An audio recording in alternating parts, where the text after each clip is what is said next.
มา FF กันดีกว่า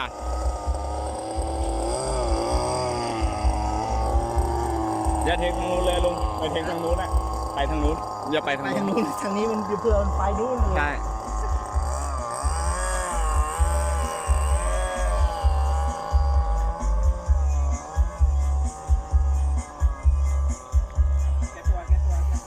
มันกระเด้งเนาะ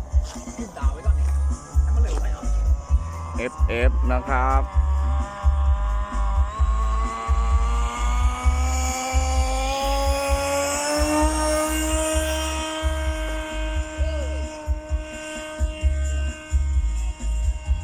ขึ้นไปแล้ว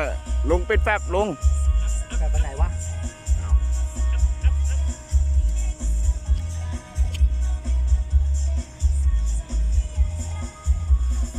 ช่วยลุงทิมหน่อยหมดคาที่แล้ว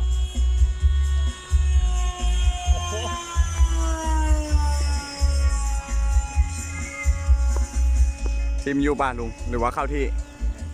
ไก่ไปแล้วลุงไก่ไปลุงอย่าไปเมืองนั้น มานี่ไปไกลไว้ก่อนมองไม่เห็น มองไม่เห็นเลย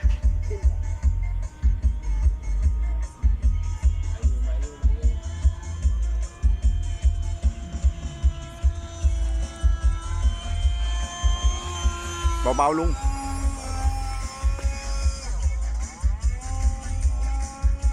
ช่วยลุงทิมหน่อยช่วยลุงทิมหน่อย ก็ลุงไม่บ่อยทิม ไปจิ้มเขาได้ไง ทิม เนาะ ซ้ายหน่อยทิมซ้ายหน่อย ช่วยลุงทิมหน่อย ทิมซ้ายหน่อยทิมทางซ้ายนะ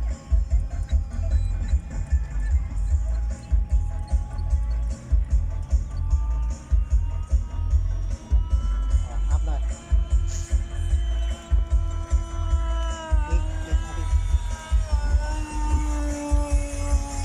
ถ้ายังมีเสียงอยู่แสดงว่าแรงรูอยู่รอด ปิดแบบอย่าง ปิดแฟบยัง ตายหน่อยจังอัดแค่60เอง ลุ้นว่ะ สูงเลยลุงมองไม่เห็นนะ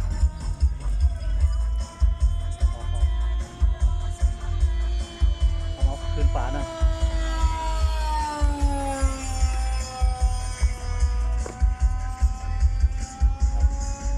ตอนนี้ลบปุ๊บก็หมดแตกเลยทีนี้ อัพหน่อย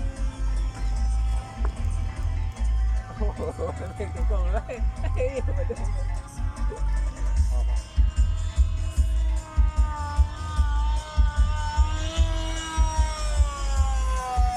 วอดวะทำไมวอดอ่ะ น้ำมันหมดเหรอ ตีลังกา ลุงตั้มเอ็กโวเยอะป่ะทำไมมันงึก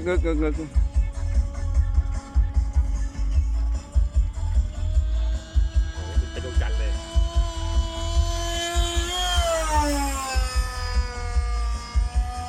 นี่มันไม่นิ่งเนี่ย ยังไม่เข้ามือไม่เข้ามือ โดนมอเตอร์มาแล้ว ดูอาการมันโอเค โดนนี่มอเตอร์นี่ตอนนี้ไม่ เต้โอ้โหกำลังเครียดอยู่ ไอเฮียวันเดย์ ไปบางทีครับคือพวกนี้แล้วนะ ต้องไปบางทีเหรอเฮีย มันก็รออยู่แค่นั้นแล้วไม่ส่งสักที มันไม่มีคนมาป่ะ อาจจะไม่มีทางอาจจะไม่ทำ อ้าวดับ เปิดแฟบเฮ้ยโอ้โหชิบหายแล้ว ชิบห